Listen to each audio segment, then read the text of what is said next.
மார்னாதா. இன்றைக்கு கர்த்தர் உங்களோடு ஒரு வாக்குத்தத்தத்தின் மூலியமாக பேச போகிறார். ஒவ்வொரு நாளும் தேவனுடைய வார்த்தையை கேட்கிறோம். அதுல நிறைய வித்தியாசமான வார்த்தைகள் இருக்கு. ஒரு சில நாள் தேவனுடைய வார்த்தை நம்மை ஆறுதல் படுத்தும். ஒரு சில நாள் அது நமக்கு பலத்தை கொடுக்கும். ஒரு சில நாள் ஞானத்தை கொடுக்கும். ஒரு சில நாள் கர்த்தர் இதை செய்யாத, இதை போகாதன்னு ஆலோசனை கொடுப்பார், நம்மளை எச்சரிப்பார். அப்ப தேவனுடைய வார்த்தை எல்லாவற்றிற்கும் பொருந்தக்கூடிய ஒரு விஷயமா இருக்கே தவிர அது ஏதோ சும்மா பொழுதுபோக்குக்கு நாம் கேட்கிற வார்த்தையோ இல்ல அது ஒரு ரிலீஜியஸ் ஆக்டிவிட்டி, கட்டாயம் நம்ம போய் இதை கேட்டுதான் ஆகணும் அப்படின்னு அல்ல. தேவனுடைய வார்த்தை நம்முடைய வாழ்க்கைக்கு தேவையான ஒரு விஷயமா இருக்குது. அதனாலதான் வசனம் வார்த்தை குறித்து சொல்லும் பொழுது அது என்னுடைய கால்களுக்கு தீபமும் பாதைக்கு வெளிச்சமா இருக்குன்னு சொல்லிட்டு தேவன் நம்மோடு கூட சொல்லியிருக்கார். அப்போ நம்மளுடைய வாழ்க்கைக்கு ரொம்ப ரொம்ப ரொம்ப அவசியமான ஒரு காரியம் தேவனுடைய வார்த்தைகள். ஆலோசனை நமக்கு ரொம்ப ரொம்ப ரொம்ப தேவை.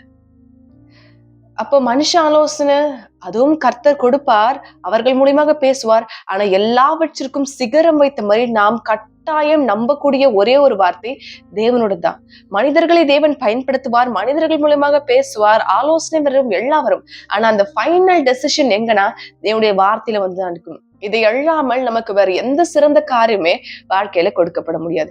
அப்ப தேவன் தம்முடைய வாக்குத்தத்தத்தின் மூலியமாக நம்மோடு பேசுகிறார். அது என்ன வாக்குத்தத்தம்? வாக்குத்தத்தம் என்பது தேவனுடைய வாழ்க்கையில என்ன செய்ய போகிறாரோ அதை முன்பாகவே சொல்லுவது. சொல்ல போனா இப்போ ஒரு 25 வருஷத்துக்கு அப்புறம் என்னோட வாழ்க்கை எப்படி இருக்குன்றத கர்த்தர் இப்போவே எனக்கு வாக்குத்தத்தமா கொடுப்பார். ஆபிரகாம குறித்து நம்ம கேள்விப்பட்டிருக்கிறோம். ஆபிரகாமுக்கு தேவன் என்ன சொல்லுகிறார்? ஆபிரகாமை குறித்து சொல்லும் பொழுது அவர் பிள்ளைய இல்லாத போது கர்த்தர் அவருக்கு சொன்னா, நான் உனக்கு பிள்ளையை கொடுப்பேன், உன்னை ஜாதிகளுக்கு தகப்பனாக்குவேன், உன்னிடத்துல இருந்து அநேக ஜாதிகள் வரும். கர்த்தர் என்றைக்குமே ஒரு பிள்ளையை கொடுப்பேன் ஆபிரகாம் கிட்ட பேசவே இல்லை. ஜாதிகள்னு திரள் கூட்டத்தை குறித்துதான் தேவன் ஆபிரகாமோட பேசி கொண்டிருக்கார். அப்ப நம்முடைய தேவன் எப்பொழுதுமே வருங்காலத்தை முன்பாகவே தம்முடைய வார்த்தையின் மூலமாக சொல்லுவார். நம்ம எப்பயுமே ரிசல்ட் குறிச்சுதான் பயந்துட்டு இருப்போம். ஆனா ஆண்டவருக்கு ரிசல்ட் எல்லாம் ஒரு பெரிய காரியம் இல்லை. ஏன்னா அது அவருடைய கையில இருக்கு. அவர் நினைச்சா கொடுப்பார், நினைச்சா எடுப்பார், வேணும்னா செய்வார், வேணாம்னா தள்ளி விட்டுருவார். எல்லா சர்வ அதிகாரம் கர்த்தருடைய கரத்துல இருக்கு. கர்த்தர் நம்ம கிட்ட இருந்து எதிர்பார்க்கிறது அந்த பாதை. நம்ம எப்பயுமே பாதையை யாருமே உலகத்துல இருக்கவங்க பாருங்க, நீ எப்படியாவது செஞ்சிரு சொல்லுவாங்க. எப்படியாவது எப்படி ஒரு காரியத்தை செய்ய முடியும்? இல்ல, தேவனுடைய பார்வையில வழிகள் ரொம்ப ரொம்ப ரொம்ப முக்கியம்.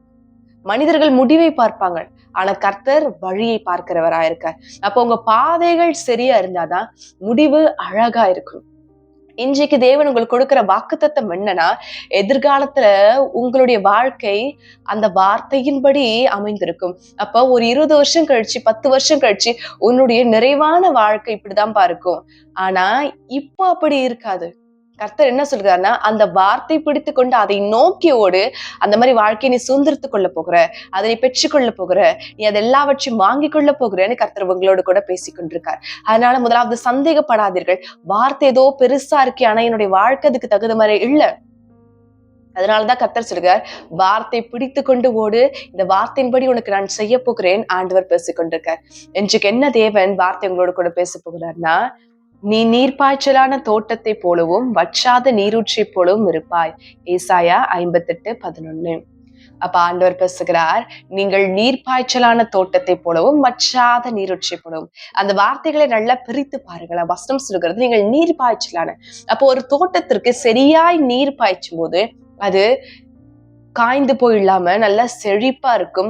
அந்தந்த காலத்துல அந்தந்த செடிகள் தன்னுடைய கனிகளை சரியா கொடுக்கும். அப்போ ஒரு தோட்டத்திற்கு நீர் பாய்ச்சும் பொழுது அதற்கு குறைவு இருக்காது, அதற்கு தாழ்ச்சி இருக்காது, அதற்கு எந்த ஒரு காரியமும் இல்லாமல் அது தன்னுடைய வேலையை சரியாய் செய்து கொண்டே இருக்கும். அப்போ நம்முடைய கர்த்தர் சொல்லுகிறார், உடைய வாழ்க்கையை நான் நீர் பாய்ச்சலான தோட்டத்தை போல வைப்பேன். அது மாத்திரம் இல்ல, வற்றாத நீரூற்று.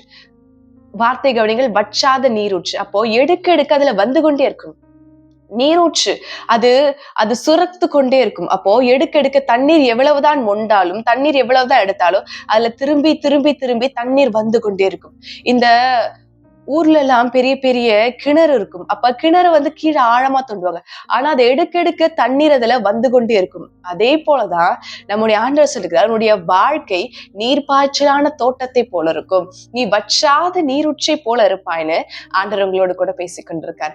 இந்த வாழ்க்கை வாழதான், அந்த வாக்கு தத்தத்தை சுதந்திரத்துக் கொள்ளதான் தேவன் உங்களை அழைக்கிறார். நீங்க எந்த அளவுக்கு இந்த வார்த்தையை நம்புகிறீங்கன்னு தெரியல. ஆனா தேவனுடைய வார்த்தை ஒன்று புறப்பட்டால், தேவனுடைய வார்த்தை ஒண்ணு வந்தால் அது வெறுமையாய் திரும்பாது. அந்த வார்த்தை எந்த ஒரு மனிதன் பிடித்து கொள்ளுகிறானோ அவனுக்கு தேவன் பயங்கரமான காரியத்தை செய்வார். அவனுக்கு தேவன் மகிமையான காரியத்தை செய்ய போதுமானவரா இருக்கிறார். நம்முடைய வாழ்க்கை குறித்து அக்கறை உள்ள ஒரே தேவன் ஆண்டவர் மட்டும்தான். ஒருவர் தேவன் மட்டும்தான், மத்த எவருமே இல்லை. நீங்க உங்களை சுற்றி இருக்கிற எல்லா ஜனங்களும் பாருங்களேன், உங்களை நேசிப்பார்கள், உங்க மேல அன்பா இருப்பாங்க, உங்களுக்கு எல்லாவற்றையும் செய்வார்கள், அதெல்லாம் சரிதான். ஆனா எப்பயுமே எல்லாம் கிடையாது. நம்முடைய தேவன் நம்மோடு கூட இருக்கிற ஆண்டவரா இருக்கார். ஆண்டவர் நம்மை அளவில்லாமல் நேசிக்கிற தேவனா இருக்கார். அப்போ தேவன் எதற்கு தம்முடைய வார்த்தையின் மூலமாக உங்களோடு கூட பேசுகிறார்னா, அந்த வார்த்தையை வைத்துக்கொண்டு தேவன் உங்க வாழ்க்கையில பலமான காரியத்தை செய்வார், உங்களுக்கு வித்தியாசமான காரியம் செய்வார். அப்போ நீர்ப்பாய்ச்சலான தோட்டத்தை போல நீங்க இருப்பீங்கன்னா இருப்பீங்க. அப்படின்னா வாழ்க்கையில குறைவு இருக்காது, தாழ்ச்சி இருக்காது, வருத்தம், வேதனை எது ஒன்றும் இல்லாமல் நீங்க உங்க வாழ்க்கையில எந்தெந்த நேரத்துல எந்தெந்த காரியங்கள் செய்யப்படணுமோ அதெல்லாம் சீராய் சரியா உங்க வாழ்க்கையில செய்யப்படும் கர்த்தர் பேசிக் கொண்டிருக்கார். நம்ம செய்ய வேண்டிய ஒரே காரியம் வாக்கு தத்தத்தை பிடித்து கொண்டு, கொடுத்த தேவனை பிடித்து கொண்டு அவருக்கு பின்பாக செல்லணும், அவரை உறுதியை பற்றி பிடிக்கணும். அப்படி அவரை நீங்கள் உறுதியை பற்றி பிடிக்கும் பொழுது உங்க வாழ்க்கையிலே தேவன் விசேஷமான காரியத்தை செய்வார், வித்தியாசமானது செய்வார். வசனம் சொல்லுகிறது, தேவனிடத்தில் அன்பு கூறுகிறவர்களுக்கு அவர் ஆயத்தம் பண்ணினவைகளை கண்கள் பார்க்கலையாம், காதுகள் கேட்கலையாம், இருதயத்துல கூட அது இல்லையாம். அப்போ யாருமே யோசிக்காத, எவருக்குமே கொடுக்கப்படாத மேன்மையான காரியத்தை தேவன் நம்முடைய வாழ்க்கையில வைத்திருக்காருன்னு வசனம் சொல்லுகிறது. ஆனா அதை நீங்கள் சுதந்திரத்துக்குள்ள ஆயத்தமா? It is not about religion, it is all about your life. இப்ப ஆண்டருடைய வார்த்தை ஜீசஸ் அப்படின்னா எல்லாரும் கிறிஸ்டியானிட்டி அதை ஒரு மதமா எடுத்துக்கொள்வார்கள். இல்ல, ஆண்டர் வந்து நீ எனக்கு அடிமையாருன்னு சொல்ல, ஆண்டர் முதலாவது சொல்வது உன்னுடைய வாழ்க்கையை நான் மாத்துகிறேன். கர்த்தர் வந்து நீ எனக்கு இதை செய்யணும் அதை செய்யணும் எடுத்தெடுப்புல சொல்ல, கர்த்தர் சொல்லுகிற ஒரே காரியங்கள் உன்னுடைய வாழ்க்கை மாற்றப்படணும். உன்னுடைய வாழ்க்கையை மாறணும்னா உனக்கு உன்னுடைய வாழ்க்கையில சமாதானம் கிடைக்கும், உன்னுடைய வாழ்க்கையில ஆசீர்வாதத்தை அதெல்லாம் தர நான் ஆயத்தமா இருக்கு, நீ கிட்டே இருந்து பெற்றுக்கொள். கர்த்தர் உங்ககிட்ட இருந்து எதுவும் கேட்கல, ஆனால் அவர் உங்களுக்கு கொடுக்கிறார், அவர் உங்களுக்கு எல்லாவற்றையும் செய்கிறார். அப்ப அவரை உறுதியை பற்றி பிடிக்கும் பொழுது, அவரை நீங்கள் நம்பிக்கொண்டு அவரையே நீங்கள் சார்ந்து கொண்டிருக்கும் பொழுது தேவன் உங்க வாழ்க்கையில பலமான காரியத்தை செய்வார். ஒரு விச தேவனுக்கு ஜெபிக்கலாம், ஆண்டவரே இந்த வார்த்தையின்படி என்னை ஆசீர்வதிங்க, இந்த வார்த்தையின்படி எனக்கு நன்மையான காரியத்தை கொடுங்க, இந்த வார்த்தையின்படி எனக்கு மேன்மையான காரியத்தை கொடுங்க. அவரை நோக்கி கேட்கும் பொழுது தேவன் உங்களை ஆசீர்வதிப்பார். ஒரு விச ஆண்டவரை நோக்கி ஜெபிக்கலாம்.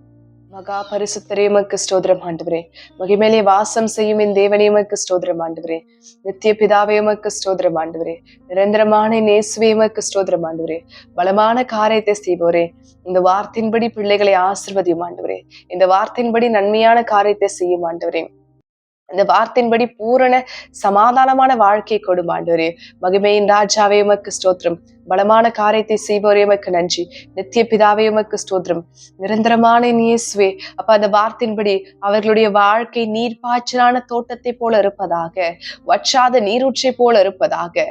தேவனே நீர் பலமான காரியத்தை செய்து கொடுங்க ஆண்டவரே. பிள்ளைகள் எல்லாம் ஆசீர்வதிங்க ஆண்டவரே, பிள்ளைகளோடு கூட இருங்க ஆண்டவரே, உங்களுடைய கரம் பிள்ளைகளோடு கூட இருக்கட்டும் ஆண்டவரே, உடைய அதிசய கரம் அவர்களை நடத்தட்டும் ஆண்டவரே, உடைய அற்புத கரம் அவர்களை நடத்தட்டும் ஆண்டவரே. மகிமையான காரியத்தை உங்க வாழ்க்கையில் செய்ய பொறுமைக்காக உமக்கு நன்றி அப்பா.